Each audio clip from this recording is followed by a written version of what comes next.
श्री सद्गुरु सुखराम जी महाराज की अणबे वाणी है। हरजस पदराग जोग धन्नाश्री साथ चल रहा है। इस हरजस के माध्यम से सदगुरुदेव अपने को समझा रहे हैं, जगा रहे हैं, चेता रहे हैं। गहरी नींद में अपन सोए हुए हैं तो अपने को उठा रहे हैं कि आज तो तेरा कछु नहीं जावे, तू मगन मत वाला कवावे रे। खेती बिन जतु त्यागर बेठो, रामत जीव खिलावे रे। जहाँ दिन काल पड़ेगा सिर पे, वा दिन खबरा पावे रे। आज क्या कर रहे हैं? राम रतन धन त्याग्या जावे, कोड़ी हर सर ल्यावे रे। अंत पड़े कोई लाय लायना, ता दिन निर्धन कवावे रे। चोखा त्यागे खोटा लेवे, चोरा के संग जावे रे। जहाँ दिन डाव पड़ेगा जमसु, ता दिन खबरा पावे रे। सरवर का जल त्याग्या जावे, मृग नीर को ध्यावे रे। जहाँ दिन प्यास लगेगी तन में, वा दिन खबरा पावे रे। इमरत छाड़े विष बसावे, इमरत छाड़े विष बसावे। भोजन त्याग नर जावे रे।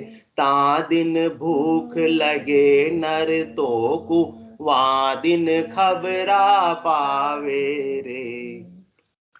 चूना बंद घर त्यागर देवे, झूपे माय बिराजे रे। ता दिन लाई लगे उपराड़े, ता दिन करड़ी बाजे रे। नगर का पंथ छाड़ दिया, गौनाला उठ धाया रे।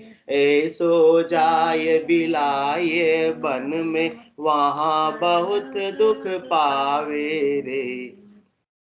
भगत बिना सुन सब दुख पासी, भगत बिना सुन सब दुख पासी। ऐ दिष्टांग बताया रे, कह सुख राम सुनो सब कोई। राम भूलो भाया रे, राम भूलो भाया रे। बड़ी सार की चीज सद्गुरुदेव अपने को समझा रहे, बड़े रहस्य की चीज, बड़े लाभ कमाई की चीज, बड़े कस की चीज। आज मेरे को अपने को कोई बड़ा कस का, अपने कोई नफे का, अपने को सार की चीज बताते तो अपन दौड़े दौड़े चले जाते हैं। फोन आ जाता है अपने दोस्त का, तेरे कस की चीज है, तेरे काम की चीज है, तो अपन सारा काम छोड़कर चले जाते हैं। परंतु इससे ज्यादा कोई सार की चीज, ये आत्मा की कल्याण की चीज सद्गुरु के अलावा कोई बता सकता नहीं है। इतनी रहस्य की बात है, वो भी निस्वार्थ भाव से। भाई संसार में कोई भी अपने को राय देगा तो कुछ न कुछ उसका भी थोड़ा बहुत तो स्वार्थ जुड़ा हुआ ही होगा, परंतु उसमें सद्गुरुदेव का कोई स्वार्थ नहीं है। सद्गुरुदेव तो अपने को बता रहे, जगा रहे कि थोड़ी सी आयु अवधि तुमको मिली भी, जीवन अलफ अवध है ओछी, माया सबे बिरानी। तीतर बाज काल यूं दाबे, आशा सकल बिलानी। अपने मनुष्य देह की आयु अवधि बहुत ज्यादा नहीं है, जीवन अलफ, थोड़ी सी अल्प आयु, अवध है ओछी। सतयुग में तो 1,00,000 वर्ष की उम्र होती थी, त्रेता में 10,000, द्वापर में 1,000 और कलयुग में 100 वर्ष। और 100 वर्ष भी आजकल तो बिल्डों के ही नसीब होते हैं, बाकी 100 वर्ष तो होना बहुत मुश्किल हो गया है कसो भरोसो श्वास को, ग्रास रहे मुख माए, होठ सु होठ समेट सके नहीं, जीव कूच कर जाए। तो आज अपने को मालूम नहीं पड़ रही है, परंतु सदगुरुदेव फरमा रहे जब ये जीव कूच करके जाएगा तब उसको मालूम पड़ेगी ये मैंने क्या किया, मैंने अपने पैरों पे कुल्हाड़ी मारी, अब मुझे भारी दुख देखने पड़ेंगे। मैं शरीर और संसार में ही रचा बसा रह गया, भौतिक सुख सुविधाओं को पाने में रह गया, परंतु इस सुविधाओं का उपयोग मैंने कितने साल किया? बचपन तो नादानी में निकल गया, 30-40 साल मैंने संसार के सुखों में लगा रहा और इसके सामने क्या कर दिया? राम जी की भक्ति को भूल गया। तो इन सुखों के सामने अब अगले 40 साल नहीं, अगले 400 साल नहीं, अगले 4000 साल नहीं, अगले 4 लाख साल नहीं, अगले 43,20,000 वर्षों तक कम से कम इस आत्मा को दुख देखना पड़ेगा। भगत बिना सुन सब दुख पासी। दुख भी कैसा? 43,20,000 वर्षों तक इतना भारी दुख देखना पड़ेगा। तो आज अपने पास में समय है, इसलिए सदगुरुदेव आज अपने को जगा रहे, चेता रहे। बाद में अवसर बीत जाएगा, फिर कुछ उपाय होने वाला नहीं है। फिर पछतावत होत क्या जब चिड़िया चुग गई खेत। अभी भी बचा सकते हैं जितना खेत, जितनी काल चिड़िया ने फल खा गए जो खा गए, परंतु आज अब इस खेत की रखवाली कर लो। कैसे रखवाली करनी पड़ेगी?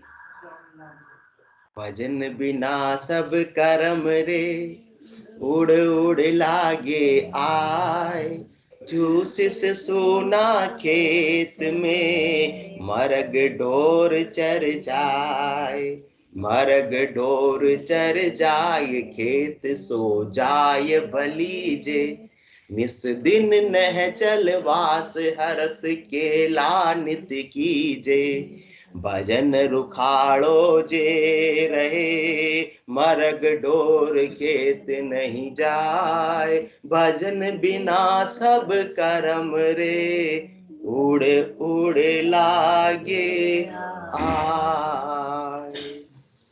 तो अभी समय किसका है? भजन करने का। तो कल अपन जो चर्चा कर रहे थे, सरोवर का जल त्याग्या जावे, मृग नीर को ध्यावे रे, जहाँ दिन तन में प्यास लगेगी, वहाँ दिन खबरा पावे रे। सरोवर का जल कौन सा? जो शाश्वत आनंद है, सच्चा सुख है, जो वास्तविक सुख है, उसको तो अपन त्याग रहे हैं।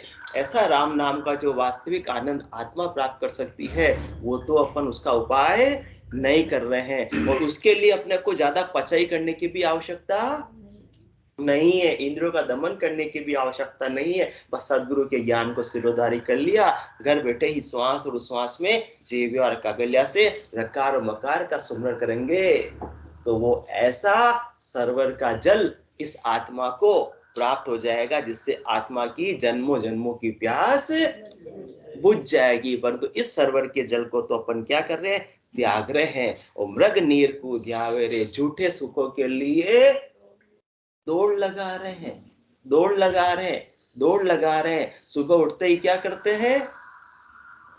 भागा दौड़ी, चांद साहब ने बता दिया। फिर काम तो संसार का बनाना है, तो क्या करते हैं? लोगों के सामने हाथा जोड़ी, और फिर भी कोई नहीं मानता है तो क्या करते हैं? माथा फोड़ी।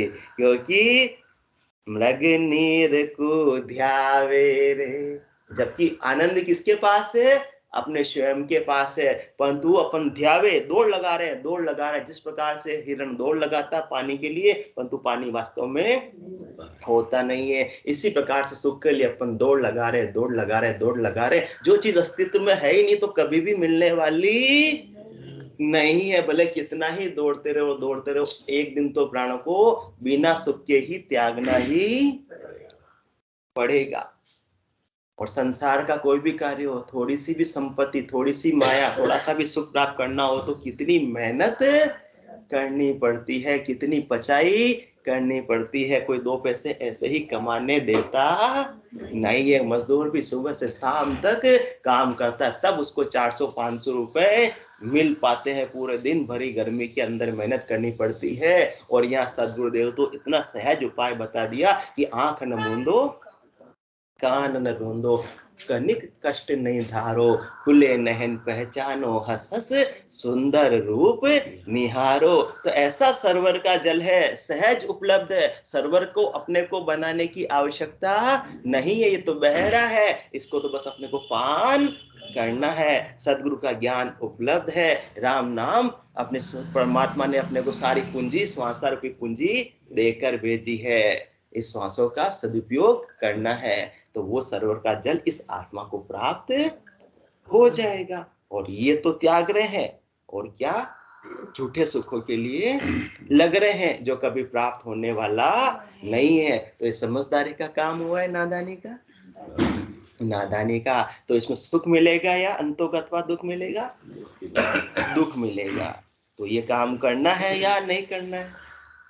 क्या प्राप्त करना है? सरवर का जल प्राप्त करना है, शाश्वत आनंद को प्राप्त करना है। परंतु आज मालूम नहीं पड़ रही है। कब मालूम पड़ेगी? जिस दिन सच्ची प्यास इस आत्मा को लगेगी। अभी प्यास किसकी लग रही है? घर की, धन की, पुत्र की, परिवार की। परंतु ये सब क्या है?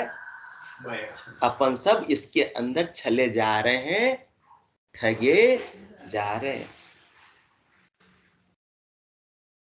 क्या हो रहा है इसके अंदर? ठगे जा रहे हैं, और अपने को पता ही नहीं लग रहा है। दौड़ रहा है किसके लिए? मृग नीर कूदिया मेरे, निकट नीर की खबर न जानी, और मृग तृष्णा में खोजे प्राणी। निकट किस? अपने निकट है सरवर का जल, नीर अपने निकट है, आनंद अपने भीतर है, परंतु उसकी खबर तो अपन ठा लेने के लिए तैयार नहीं है। बाहर की तरफ दौड़ लगा रहे हैं, लगा रहे हैं, लगा रहे हैं। जंगल जंगल भटक रहा है मृग अपनी कस्तूरी को, कितना मुश्किल है तय कर पाना खुद से खुद की दूरी को। भटकते जाओ, कभी भी आनंद मिलने वाला नहीं। और जिस दिन ठहर गए और भीतर में झांक लिया सदगुरु के ज्ञान के माध्यम से, तो उस दिन शाश्वत आनंद की प्राप्ति हो जाती है। ता दिन भूख लगे नर तो को, जहाँ दिन तन में प्यास लगेगी, वह दिन खबरा पावे रे लो। अब जिस दिन प्यास लगेगी सच्ची परमात्मा को प्राप्त करने की, और उस समय तो देर हो चुकी होगी, क्योंकि अब ये सुनहरा अवसर है। अवसर जाए नीर जो सिलता, पाछे रहे न कोई, लोहा को ताव बीज को जब को, जाता बार न होई। ये सिलता का जल है, ये सरवर का जल है, ये बाज आ रहा है, इसका पान करना है तो कर लो। ये सतगुरु का ज्ञान उपलब्ध है, इसको धारण करना है तो कर लो। फिर धारण करने के लिए शरीर रहने वाला नहीं है, और शरीर रह भी जाएगा तो बार बार या सता न आवे, हंस तारण जुग माही, पीछे धर्म सकल सोई धरड़ा, तामे कारज नाई। बिना सदगुरु की सत्ता के ये सरवर का जल, वो शाश्वत आनंद प्राप्त नहीं हो सकता है। बाकी अन्य करनी और कर्म से तो जितने समय तक करनी करेंगे, उसका थोड़ा बहुत परिणाम मतलब मेहनत की मजदूरी मिल जाएगी, परंतु वो आनंद, वो अकूट संपत्ति बिना सदगुरु के ज्ञान के मिलने वाली नहीं है। इसलिए जहाँ दिन तन में प्यास लगेगी, उस समय प्यास लगी, परंतु क्या रहा? अवसर जाए नीर जो सिलता। अब उपयोग करने के लिए शरीर में जोर बचा नहीं है। अब अपन कब लगे? पूरी जिंदगी तो अपन ने दौड़ लगाई किसके लिए? जब तक घोड़े चल रहे थे। हाँ, जब तक घोड़ा चल रहा, भाग्या गया चालन की सरदा गणी, फिर गोता खाए। जिस प्रकार से गाने का बेल सुबह चलता है, शाम को वही का वही होता है, उसको कुछ प्राप्त नहीं होता है, कुछ भी तो उसकी यात्रा तय दूरी नहीं होती। इसी प्रकार से मृग नीर को ध्यावे रे, इसी प्रकार से अपन पूरा रात और दिन दौड़ लगा रहे हैं। सुबह से लेकर प्रातः से दौड़ लगाना चालू करते और संध्या तक दौड़ लगाते हैं। ये तो प्रातः और संध्या का दिन की बात है, और जीवन का प्रातः जिस दिन हुआ था और जीवन की संध्या आ जाती है तब तक भी अपन दौड़ लगाते रहते हैं, परंतु अपने को आनंद की प्राप्ति नहीं होती है। ये आत्मा प्यासे की प्यासे ही अपने प्राणों को त्याग कर चली जाती है। परंतु किस दिन प्यास लगी अपने को? जिस दिन घोड़ों ने जवाब दे दिया, जिस दिन घुटनों ने जवाब दे दिया कि अब ज्यादा आप चल फिर सकते नहीं है, तो अब सोचते हैं बेड रेस्ट तो हो गया, चलो अब भजन की बात करते हैं। परंतु अब क्या करें, सत्संग चर्चा में भी जावे तो कानों में ज्यादा सुनना ही देता नहीं है। अब बिना श्रवण किए तो सदगुरु का ज्ञान धारण कैसे होगा? धारण नहीं होगा। तो जो प्राथमिक सीढ़ी, पहली सीढ़ी पर ही अपन नहीं चढ़ पाएंगे तो मंजिल तो प्राप्त होना दूर की बात है। तो जिस समय पर दौड़ने की ताकत नहीं रही, उस समय पर मतलब भजन करे सुख सेल में, हासिल दे तन खोए, तब लगतो सुख राम के हरसू हेत न होए। परमात्मा भी बैठे बैठे हंसते, पूरी जिंदगी इसके पास थी, पूरी इंद्रियों में जोर था, पूरी आयु अवधि थी, तब तो मुझे याद नहीं किया, और अब संसार का काम करने के लायक नहीं रहा, तो अब मुझे याद करने की कोशिश कर रहा है। तो अब तो बहुत देर हो चुकी है, क्योंकि अवसर जाए नीर जो सिलता पाछे रहे न कोई। लोहा को ताव बीज को जब को, लोहा गरम गरम है, तब उसको मनचाहा राज बनाना है तो चोट लगाकर मनचाहा राज बना सकते हैं। लोहा ठंडा हो गया, अब शरीर ठंडा पड़ गया, अब जवानी का जोर नहीं रहा, इंद्रियों में जोर नहीं रहा, तब बैठकर अपन क्या करना चाहते हैं? भजन करना चाहते हैं। तो होने वाला नहीं है। क्या ताकत है जीव की? राम नाम लेवे पाप देवे थाप की तो मुंडो पे। इसलिए अंत समय में नहीं हो सकता। वो तो अभी जवानी का अभ्यास है, जो प्रौढ़ावस्था का अभ्यास है, तो बुढ़ापे के अंदर भी राम नाम की लीव लगी हुई रहेगी। इसलिए सदगुरुदेव फरमा रहे हैं, जिस दिन तुमको वास्तविक प्यास लगेगी तब तक तो बहुत देर हो चुकी होगी। परंतु जिनकी किस्मत अच्छी हो तो उनको बुढ़ापे में भी प्यास तो कम से कम लग जावे, वो भी धन्य के पात्र है। बाकी वो भी प्यास लगती नहीं है। प्यास कब लगती? जब मनुष्य देह को छोड़कर आत्मा चली जाती है, तब पछताती है कि मृत्यु लोक होता नरदेही, राम नाम नहीं संचा, जब तक यज्ञ किया वर्ताधिक, स्वर्ग लोक सुख बंचा, झूठे सुखों में ही मैं लगा हुआ रह गया, तो मेरी आत्मा का कल्याण नहीं हो सका, मुझे जन्म मरण से मुक्ति नहीं मिल पाई। तो सदगुरुदेव फरमा रहे कि ऐसी हालत हो उससे पहले संभल जाओ, बाढ़ आने से पहले बाल बांध लो। ये सदगुरुदेव अपने को समझा रहे हैं, जगा रहे हैं, चेता रहे हैं कि आपके पास में फिर भी थोड़ा बहुत समय बचा हुआ। वैसे तो काल कटक सु सब जग दूजे, सुनर गरा अहेड़ा, जमनिया जका गया दिन दूरा, अंत काल दिन नेड़ा। अभी अपन ने बात की कलयुग में कितनी वर्ष की उम्र होती सोनी जी? 100 वर्ष की, और 100 वर्ष तो बिल्लो को ही मिलते हैं। औसत आयु कितनी? लगभग 60 साल है। तो 60 में से अब देख लो, 60 में कोई भाग्यशाली, 60 में से चलो अपन मान लेते हैं औसत आयु परमात्मा की कृपा से मिल जाएगी, चलो मान लेते हैं।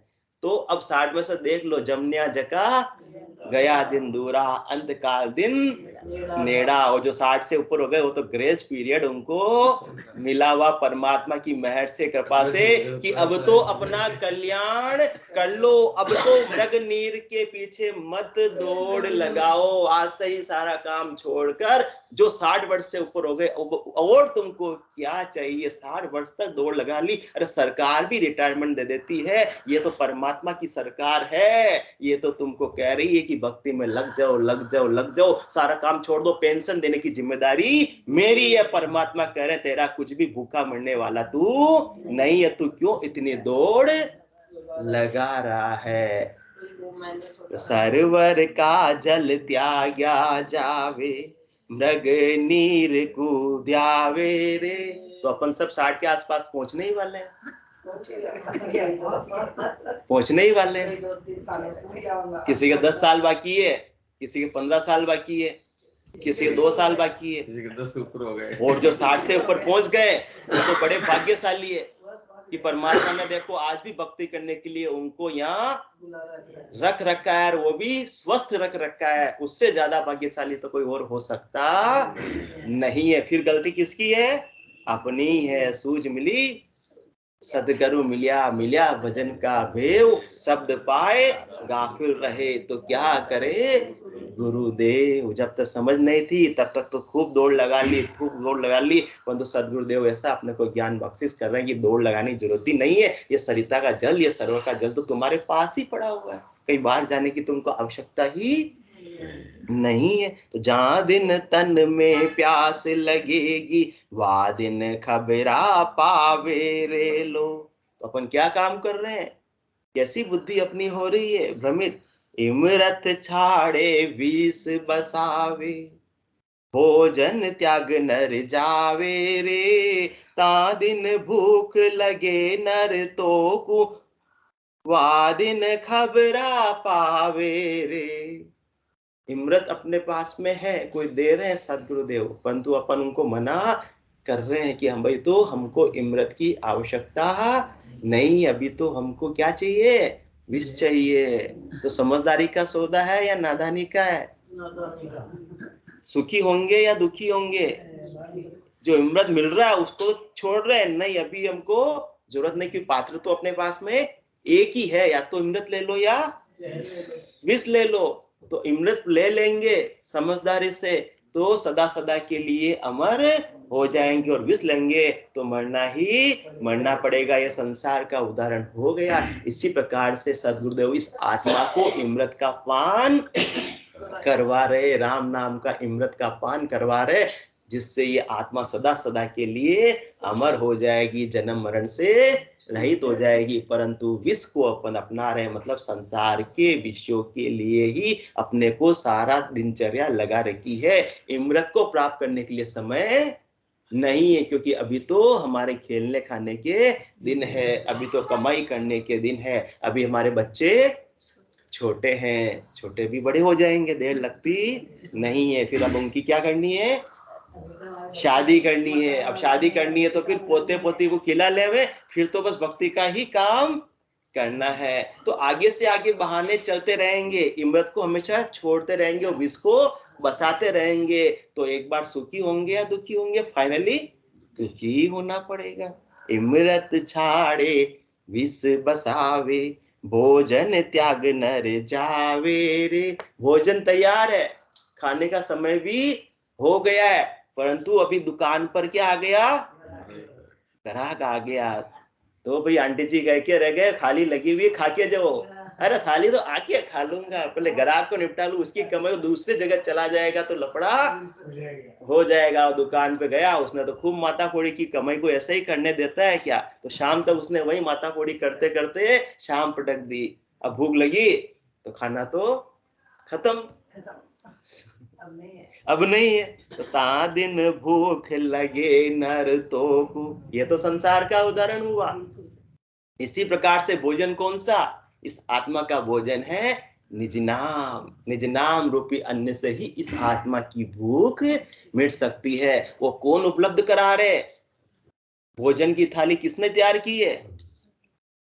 अब खाना तो अपने को पड़ेगा। अपन चाहते नहीं मुंह में भी कुएं सदगुरु ही आकर डाल देवे, तो इतना तो संभव नहीं है। उन्होंने तो अपने को रेडीमेड थाली परोस दी है कि अब चाहो तो इसका पान कर लो, परंतु अभी तो अपने संसार से ही अपने को फुर्सत नहीं है। निज नाम रूपी अन्न की अपने को अभी भूख लग नहीं रही है। पर जिस दिन ता दिन भूख लगे नर तो को, फिर निज नाम के लिए आत्मा कर सकी, तब जब ये शरीर छोड़कर चली जाएगी तब। तो वहां दिन खबरा पावे रे लो। खबर कैसे पाएगी? कि बहुत देर हो गई, मैंने सदगुरु का निज नाम का अन्न धारण ग्रहण नहीं किया, अब मुझे वार की वार 84 में भटकना ही भटकना पड़ेगा। भूखी प्यासी रहूंगी मैं कब तक? 43,20,000 वर्षों तक। दोजख दुख चमकी मारा, जन्म मरण दुख भारी, 1,84,000 वार न पारा। भुगते गो जुग चारी। चार जुगा का बरस बदीता, लाख 340। ए तो मार सहे सिर ऊपर, और सहे सर 20। चार जुगा बिच एक ही बारा, ओ सर नर तन पावे। सतगुरु मिल्या बिना जीव सूना। आज सदगुरु का ज्ञान मिल रहा है, आज निजराम रूपी अन्न मिल रहा है, परंतु फिर आगे 23,20,000 वर्षों के बाद मनुष्य देह मिल भी जाएगी, और उस समय सतगुरु मिल्या बिना जीव सूना, फिर 84 आवे। फिर वापस 84 का चक्र, भूखे प्यासे आत्मा वार की वार फिरती रहेगी, भटकती रहेगी, एक देह को छोड़ेगी फिर दूसरी देह में आ जाएगी। तो ता दिन भूख लगे नर तो को, वा दिन खबरा पावे रे लो। चूना बंद घर त्यागर देवे, झूपे माये बिराजे रे। ता दिन लाए लगे उपराड़े, ता दिन कड़ी बाजे रे। चूना बंद घर, अपने को पक्का मजबूत घर तो प्राप्त हो रहा है, उसको तो छोड़ रहे हैं कि हमें इसकी आवश्यकता नहीं है। और कहाँ जाकर रह रहे हैं? झोपड़ी में। कौन सी झोपड़ी में? घास फूस की झोपड़ी के अंदर रह रहे हैं। तो समझदारी का काम कर रहे हैं, नादानी का? सुखी होंगे या दुखी होंगे? दुखी होंगे। तो इसी प्रकार से ये आत्मा को चुना बंद कर कौन दिलवा रहे हैं? सदगुरु प्रदान कर रहे हैं। ऐसा निजगर, ऐसा अमर लोक का अमर पट्टा सदगुरुदेव अपने को बख्शिश कर रहे हैं। जा जाने के बाद आने की रीत नहीं है, वो आत्मा का उसका पक्का घर है। उसको न तो कभी छोड़ने की आवश्यकता है, भले षष्ठी कितनी बार रचना हो जावे, महाप्रलय में षष्ठी चली जावे, वो घर पक्का घर ऐसा का ऐसा ही रहने वाला है। वहां घर में कोई भूकंप भी आ सकता नहीं। जैसे टर्की में भूकंप आया, वैसा वहां अमर लोक में कोई भूकंप आने वाला नहीं है। वह आग लगने वाली नहीं है। उस घर को खाली करने की आवश्यकता नहीं। ऐसा घर सदगुरुदेव अपने को दे रहे हैं, परंतु वो अपने को लेने की समझ, लेने का समय अभी नहीं है, क्योंकि अपनी महत्व बुद्धि किसमें हो रही है? चोपड़ी के अंदर हो रही है। सिमरो राम सकल दुख भांजे, सतगुरु शरण संभाओ। सतगुरु हाथ अमर परवाना, नर तन पटे लिखाओ। ऐसा पटा लिखे गुरुदेवा। कौन से? चूने बनकर का पट्टा दे रहे? ऐसा पटा लिखे गुरुदेवा, अमर आंख मुख माही। बाहोरन भव जल आवे हंसा, जीवत मुक्त होई जाए। जिसने जीते जी इस आत्मा के पक्के घर की व्यवस्था कर ली, निज घर की व्यवस्था कर ली, तो उसे अब दुख देखने के लिए वापस झोपड़ी में जाने की आवश्यकता नहीं रहेगी, क्योंकि झोपड़ी परमानेंट नहीं है। आंधी आई तो झोपड़ी उड़ जाएगी, आग लगी तो झोपड़ी जल जाएगी, और अपन बेघर हो जाएंगे। इसी प्रकार से जब तक ये आत्मा निज घर को प्राप्त नहीं करेगी, ऐसा पक्का घर को प्राप्त नहीं करेगी, तब तक तो बेघर ही रहेगी। एक घर में थोड़े समय के लिए उसको शरण मिल जाएगी, और वापस से उसको घर खाली करना पड़ेगा। किराए के मकान के अंदर भी देखो अपन कितना दुख होता है।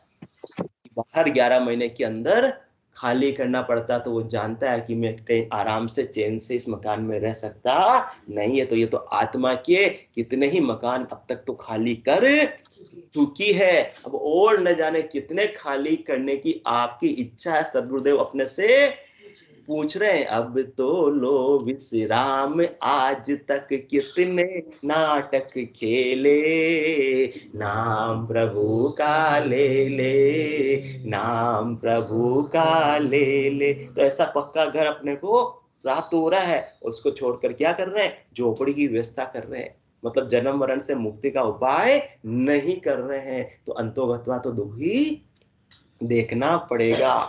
उस निजगर के अलावा उस निजगर के अलावा जितनी भी देह धारण करेगी, जिन जहां भी ये आत्मा जाएगी, वो सब क्या है, झोपड़ी के समान है। वो परमानेंट नहीं है, वह उसको आनंद की प्राप्ति होने वाली नहीं है, परमानेंट निवास उसको मिलने वाला नहीं है। बार बार किराए के घर होंगे, बार बार कच्चे मकान होंगे, उसको खाली करती रहेगी और दुखी होती रहेगी। इसलिए ता दिन लाए लगे उपराड़े, ता दिन करड़ी बाजे रे लो। आज जो अपने को आत्मा को घर मिला है, कौन सा, नर शरीर का, ये भी झोपड़ी ही है, ये भी किराए का मकान ही है, ये भी झोपड़ी है, और इसमें भी लाई लगने ही वाली है। किसी की कब लगेगी और किसी की कब लगेगी, पर निश्चित रूप से लगेगी लगेगी। पर उस दिन फिर आत्मा दुखी होगी कि मैंने समय रहते निजगर की व्यवस्था नहीं की, मेरे पक्के मकान की मैंने व्यवस्था नहीं की। अब ये सुनहरा अवसर मैंने खो दिया, और ये सुनहरा अवसर मुझे कब तक नहीं मिलने वाला है, 43,20,000 वर्षों तक तो मिलने वाला है ही नहीं है। नगर का पंथ छाड़ ज दिया, गौ नाला उठ धाया रे, ऐसो जाए बिलावे बन में, वहां बहुत दुख पावे रे। नगर का रास्ता तो जा रहा है सीधा सीधा 4 लेन, तो उस पर चलेंगे तो टाइम से अजमेरा साहब पहुंच भी जाएंगे, और कोई परेशानी भी नहीं होगी, और किसी से बार बार रास्ता पूछने की भी आवश्यकता नहीं पड़ेगी। 4 लेन को पकड़ लिया, चित्तौड़ जाना है तो बस सीधे सीधे अब चले जाओ, और उस 4 लेन को तो पकड़े नहीं है, और कच्चे कच्चे खेतों से होकर जाने की कोशिश कर रहे हैं, उबड़ खाबड़ रास्तों से जाने की कोशिश कर रहे हैं, तो सुखी होंगे दुखी होंगे, टाइम से पहुंचेंगे या देर से पहुंचेंगे, रास्ते में गाड़ी पंचर भी हो जाएगी। तो ऐसे नगर का पंथ कौन सा, ये सदगुरु का ज्ञान, ये सदगुरुदेव ने ये अणबे का ग्रंथ बनाया है, 4 लेन बना के चले गए। बस 4 लेन पे तो अपने को क्या करना है, चलना है, वो रास्ता बता दिया अपने को, बस ये रास्ता है, और इस पे तुम श्वास और श्वास के घोड़े दौड़ाते रहो, तुम्हारे को निश्चित रूप से मंजिल प्राप्त हो जाएगी, और किसी अन्य करनी कर्म में भटकने की तुमको आवश्यकता ही नहीं है। परंतु सहज उपाय को तो अपन धारण करते नहीं है, क्योंकि अपनी आदत कैसी पड़ी है, जिस प्रकार से माया को बिना पचाई के प्राप्त नहीं कर सकते हैं, उसी प्रकार से अपन समझते हैं कि परमात्मा को भी पचाई से ही प्राप्त होगी। परमात्मा पचाई से प्राप्त होने वाले नहीं, परमात्मा बल से प्राप्त होने वाले नहीं, परमात्मा जोर जबरदस्ती से प्राप्त होने वाले नहीं, परमात्मा तो प्रेम से प्राप्त होते हैं। तो ऐसा सीधा सीधा रास्ता सदगुरुदेव ने, नगर का पंथ, ऐसा 4 लेन, ऐसा अपने को श्वास और उश्वास की विधि बता दी है, तो उसको छाड़कर और दूसरे अपन उपायों में लग रहे हैं, तो क्या होगा फिर, ऐसो जाए बिलावे बन में, वहां बहुत दुख पावे रे। जिस रास्ते पे जानवर जाते हैं, उस रास्ते को अपन ने पकड़ लिया, तो क्या होगा, कहाँ पहुंच जाएंगे, वन में पहुंच जाएंगे, वन में भूल भुलैया में खो जाएंगे। इसी प्रकार ये आत्मा सदगुरु के ज्ञान को सिरोधारी नहीं करेगी, अन्य उपायों में लगी हुई रह जाएगी, तो ये 84 के वन में ऐसी भटकेगी कि बाहर निकलने का रास्ता फिर उसको सूझने वाला नहीं है, और फिर उसको भारी दुख देखना पड़ेगा। इसलिए 4 लेन पर अपने घोड़े को जल्दी से दौड़ा लो, कह गए दास संग्राम बढ़ गले, घालो घोड़ा भजन करो भरपूर, रहा दिन बाकी थोड़ा, 12 दिन बाकी थोड़ा, कद पहुंचो ला ठेठ, अद बीच में बाँच पड़ियो तो पड़ोला किंदा पेट, पड़ेरा भारी फोड़ा, कह गए दास संग्राम बढ़ गले घालो घोड़ा। तो कहाँ दौड़ाना है, इस नगर के पंथ पर, इस सदगुरु के ज्ञान पर अपने को चलना है, तो ये निजगर की अमरलोक की मंजिल प्राप्त हो जाएगी। और इसको सिरोधारी नहीं किया, अन्य उपायों में लगे रहे, तो 84 के जंगल में भटक जाएंगे, और एक देह को धारण करेंगे, दूसरी देह फिर वापस तैयार मिल जाएगी, परंतु 84 के जंगल से बाहर निकलने का रास्ता बिना सदगुरु के ज्ञान के मिलने वाला नहीं है। बोलो राम सदगुरु देव जी महाराज, धन्य हो परम दयाल सदगुरु सुखराम जी महाराज ने, धन्य हो।